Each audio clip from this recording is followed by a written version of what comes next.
right. Well, welcome everybody to the Teacher Dudes post-game show. And with me, as always, is Mark, and I am Tyler. And yet again, we are on here after a loss. And a pretty substantial loss, because it might mean more than just a loss for this game. Yes, and we'll have to wait and see what happens with Russell Wilson's finger, which did ultimately take him out of the game. However, Gino was looking decent for a hot minute, and then not. Well, that's always been Gino's issues. I wouldn't blame that last interception on him. No, but I do know he can have the tendency for that ball to get a little crazy. He's not always the most accurate. If he can set his feet correctly, he could deliver a pretty good strike, and he has pretty good arm strength. But if he's running off, the one thing that separates him and Russell is Russell can deliver accurate when he's off balance. Gino, I don't think can. And so that's, something we have to look at. Yeah, no, I agree. And, I was even off my game because I had the Titans score there at the bottom. So I figured we should probably switch it to the actual one here, as the Seahawks lose 26-17 on Thursday Night Football at home. And an interesting stat, which is something that we don't often say in the past 10 years or so, but the Seahawks are now 4-6 in the last 10 games in what is now Lumen Field. Well, obviously we need to go back to calling it Quest Field or Seahawks Stadium. Let's go back all the way back to Seahawks Stadium. Yes. And looking at the quick stats on this game, obviously the issue here was turnovers. We did have a chance, but we threw an interception on the first play of that last drive there. And surprisingly enough, the time of possession wasn't as bad, but it was still 33 minutes for the Rams and rounded up 27 minutes for the Seahawks. So they made a little bit of leeway or headway in the time of possession game, but they're still, as they were saying on the broadcast, the worst in the league. And I think it's starting to show because our defense is just absolutely getting trashed, gashed. Well, whatever. If this season goes downhill, especially if Russell Wilson's going to miss quite a bit of, any significant amount of games for this injury, we'll get a high draft pick. But then I said, oh, wait, no, we traded away our first round this next year for the guy who got beat twice in the game. Twice, one for a touchdown and the other one for a 56-yard. Yep.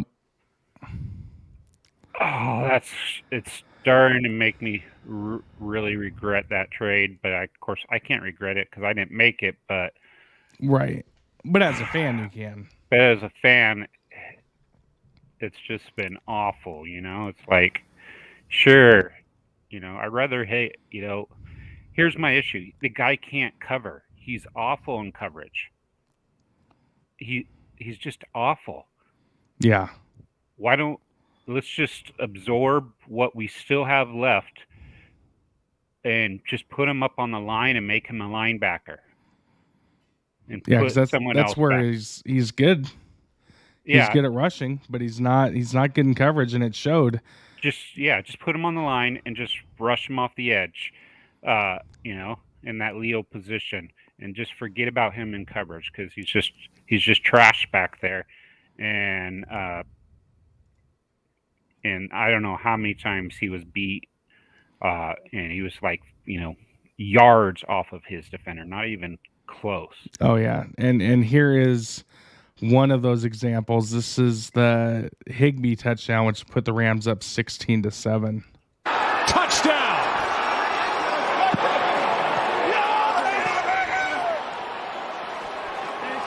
Second of the year for Tyler Higbee. And whatever the issue is with, which I thought they would have the full highlight there, but I guess it didn't. But the thing there, he was probably 5-6 yards off on a simple little out route in deep in their own territory, and just didn't make anything. It's a tight end. It's not like he out muscled him. It's not out that he out jumped him. It was the tight end literally just ran past him, and he's supposed to be one of the fastest guys on the team. Yeah, and just he looked flat-footed when I was watching. Just couldn't recover. He's not tracking the ball. No. He has no concept when he has to go, backpedal or do whatever, or when he gets his back turned away from the ball, he has no concept where the ball is at.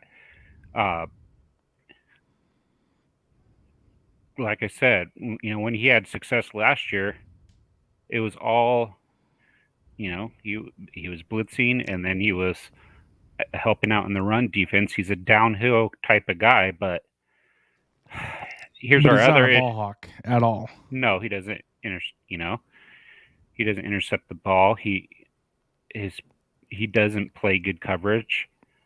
He might hit hard, but he's not close enough to hit now. And now we just paid him, or are going to pay him, $18 million, $19 million, whatever it is, the next several years, and destroy our cap. I mean, we can't get out of his contract for another 2 to 3 years. Plus, we also lost these 2 first-round picks. Think about the first. We didn't get a pick until when? This last draft. Right. Well, I mean, consider this. No, we usually do trade those away. Well, yeah, and considering our last few first-round picks have been Collier and Penny. Right. And, Seahawks typically have done better in the later rounds as far as their draft picks. And then the other thing to think about is, would Adams be struggling this hard if the front 7 was doing their job in the run game, which they just haven't been? I thought the front 7 got a decent amount of pass rush. I mean, it wasn't amazing, but they altered some. They didn't get Stafford for some sacks so much, but I think they got him to alter his throws quite a bit. Right. But yeah, he still threw for 358 yards. Well, yeah, but that's just because he was there. They're basically, like I said, in the secondary, they were zoning in on Cooper Kupp, and then they let Al Woods run right behind him. And how many times did they run that play where they cleared out the middle with Kupp and then let Woods come right behind him, and it was 20 yards easy, no one around him. Robert Woods had 12 catches for 150 yards, and then Cooper Kupp had 7 catches for 92 yards. Yeah. Just absolutely torched the defense. And, that's where we are today with the Seahawks losing 26-17 and dropping to 2-3 on the year. And there was a few bright spots in this game, and we saw something in this game that I've never once seen at all. And granted, it should have been a penalty, I guess. But let's just take a look at this. Aaron Donald now. Oh, here's a block. Blocked off the foot of Dixon, and Dixon now kicks it. Now, they downed that ball at the 11-yard line, so it was a 68-yard double kick. Punt. So I'm wondering, does that mean if every time they kick a field goal, they get 2 shots out of the field goal now? But if the ball doesn't cross the line, is what they're saying is why that was legal. Although It was very questionable if it crossed the line of scrimmage or not, but I guess that's a judgment call. And they could, after reading later, they could have actually challenged it, and they probably would have won the challenge had the Rams done it. I have never seen that. I have never, like, I've seen things get blocked and then advanced when you ran it, you know? Right. I mean, that's the same as, kicking a field goal, and as long as it doesn't pass the line of scrimmage. But I've never seen, that ability to advance it with another kick. Right, and that's a new rule this year. Even during the broadcast, you had Mike Pereira, saying, "Oh, nope, we can't do that," and then lo and behold, he's even admitting on air. He's like, "Oh, I better go check this." So I wonder, this is a strategy that I think they should do. Like, you should get these kickers, these punters, to purposely get their punts blocked.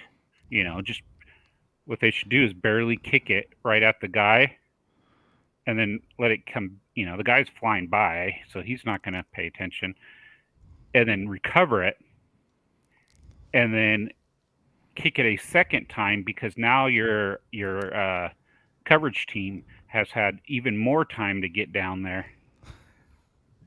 And then the guy, the returner, is probably just going to, as soon as he sees it block, he's going to take off. I mean, this is a strategy. I mean, you saw when he kicked it the second time, there was no one down there to. Oh yeah. Our coverage team, went down there and kept it to a 60-some yard. I think we need to make that happen in Madden. Ooh, they claim their tagline. It's in the game. It's in the game. We better be able to do it. They have not put in the drop kick yet. What? So if they're not going to put that drop kick in for the extra points, then I don't see them putting in the double punt anytime soon. Then it's not realistic. I mean, why call your, the game Madden, and claim that you're the most realistic football game out there, It's true. It is true. But looking ahead, 10 days from now, which is good because it'll give Russell some time to heal his hand and see what's going on. So in 10 days, the Seahawks will be taking on the Pittsburgh Steelers in Pittsburgh, and currently it's slated for the Sunday night game. And looking at the early stats, Roethlisberger is definitely one of the worst quarterbacks in the league right now. Yeah. But Pittsburgh has a running back in Najee Harris, who is an absolute beast. And it's in Pittsburgh. So early takeaways right now, I think we're going to go to Pittsburgh and lose. But that's just me based on what we've seen for the past 5 games. Yeah. Well, we're going to find out a little bit. I'm thinking there's some ligament damage in that finger, and for a throwing hand, that could be, if he has to have surgery on that, that's, a 6 to 8 week deal that he would be out. There's half your season gone, and hope Gino can get you 500 during that time. Yeah. And, one thing I will say, though, when Russell did go out, he did not pull the superstar treatment that a lot of other players would, where, they would just go to the locker room, take off their pads and whatnot, and then come back out in sweats. He kept ready the whole time, kept talking with Pete, kept talking with Gino on the sideline, and, kept his head mentally in the game, even though he physically wasn't in there. And to me, people might say, I'll be a Russell Wilson apologist or homer, but that right there shows a true leader versus any of those quote unquote superstars that will head to the locker room the first chance they get just because they got a scratch. Yeah. Russell is still, he's still a big team guy, and the way that he has historically tried to help his teammates and be there for them. I think that's pretty clear that that's what was going to happen. I was kind of a little surprised. You hear the crowd chanting Geno. Oh yeah. Like, I mean, think about Russell Wilson feeling. I don't think I've ever. Have you ever heard Wilson's name get chanted? Russell. No, I don't think so. So, I don't know. Could we have a quarterback controversy? You know, I was just about to ask, do we have a quarterback controversy in Seattle? Which, you know, I'm gonna be I'm pretty sure I'm 135,000% positive we don't. Yeah, I know we So don't. I just think it's funny that that the whole crowd's chanting Geno, Geno, Geno. But I do think it is something to look at. Like, if Wilson's going to be out for a long time and this season goes down the drain, do they just put him on ice for the year? I don't even think they put him on ice for the year. I think we might be seeing the last of Wilson in the Seahawks uniform. Because I don't know if I can go that far. I'm not there yet. I see what you're saying. You know what? I love Wilson, and I think he's a very good quarterback, but I also think he's plateaued. I think he's reached his potential. I don't see him getting any better. You know, he was more dynamic years ago than he is now. However, so he's going to win you the games, but Right. I think the problem is His salary gap. His salary is going to prevent the team from getting better. And if we've already have money tied up in him, and we have money tied up in an aging Bobby Wagner, and then we have money tied up in a safety that can't cover anybody, what are they going to do to improve this team? And they don't have any draft capital to do it. We're just going to be on, you know, Russell Wilson's going to get his 10 victories for the year, and we're going to be exiting the playoffs early every year. And that's just why he's upset, because he's tired of, you know, losing in the first few rounds. Now, and I'm not blaming just him, or I'm blaming, you know, some of those times it's his fault because he hasn't played well in some of these games. But I think this is something that we need to kind of watch throughout this year and see what happens. You know, but I think if he has the chance to play, he'll play. If he can do anything, he'll play. I mean, he played through a torn, was it MCL or ACL or what was it? I think it was his MCL. I could be wrong. For half a season, you know. Yep. And he was in this, and he couldn't run or anything. So a finger injury isn't going to keep him out. The only except that it's on his throwing hand. Yeah, except if he can't be accurate. Right. And I saw him throw that. He threw one pass when he came in. And it looked like a duck. It was a duck to the sideline. Yeah, it was just a little 10-yard or 5-yard out on the side swing pass, wasn't it? Or something like that. Yeah, it was just the quick pass. He couldn't even get it there with any kind of zip. And it was all inaccurate. And so I don't know if that's just that one time, and maybe it'll get better. But if he can't even make that throw, then we're talking about a pretty serious injury that isn't going to heal anytime. You know, and again, luckily he's got 10 days before his next game. Yeah. Well, all I know is fingers and ligaments, they don't heal that easy. My daughter, she hit her finger this summer. Her pinky's bent up like this, and she can't physically tuck it down.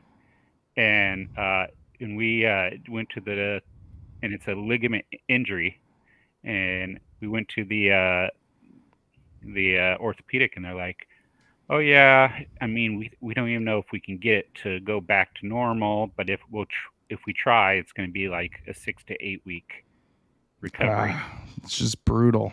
So, yeah, that's a huge thing to think about. No, it is. And looking at this right here, so last year, going back to Jamal Adams, he had what, 8.5 sacks, 9 sacks. Mm-hmm. This year he has 0 sacks so far. I thought you had 1. He has 0 according to this stat that I'm looking at. And currently the Seahawks are giving up 450 yards per game, which is on pace for the worst season defensively in NFL history. Well, that's what they were last year too. Right. And then, second half of the year they did turned it around defensively. Yeah, but they played against awful teams with no quarterbacks. Oh, exactly. Yeah. I think if you want, you're going to have to make if you want to try to salvage this season, you're going to have to make a move to bring in a different defensive philosophy, a different way to manage. I don't think Ken Norton is the guy. He wasn't the guy when he went to Oakland. No. And he hasn't shown anything. His defenses has only gotten worse since he got here. So I think you gotta make a move sooner than later if you want to salvage this season. And one thing I'm really curious about is there were 2 highly touted, highly rated, I guess you might say, free agents over the past 2 days, with Stephen Gilmore out of New England, and who eventually did get traded to Carolina. So I would like to know, first off, did the Seahawks make any kind of call, offer, or anything to get him? And then the other one was Jalen Smith out of Dallas, who signed with Green Bay. Could he have filled that the KJ Wright kind of role? Or do we need to get... Jalen Smith is not a good player. I mean, if you can't even be one of the top players on Dallas's defense... well, yeah. In that you're getting benched over there, his play has gone... His big issue is he does not read the deep. He has a good athletic ability. He's timid, but he does not read the holes correctly, and he always over pursues, and so I would not trust him at all to be that a linebacker. And I don't think linebacker is necessarily the thing that we need so much. I think we need a couple big men in the middle, another big guy, another D tackle that can control. We almost need like a Red Bryant type of guy. Ooh, breaking news. So Pete Carroll just now says that he has for Russell Wilson, that it is a, quote, badly sprained finger, and he'll do whatever he can to get back as soon as possible. Badly sprained finger. Well, that can mean a lot of things. Right. No, that's just the quote that came across, that is badly sprained. Oh. Yeah. Yeah, I just kind of going back on our defense, I think we need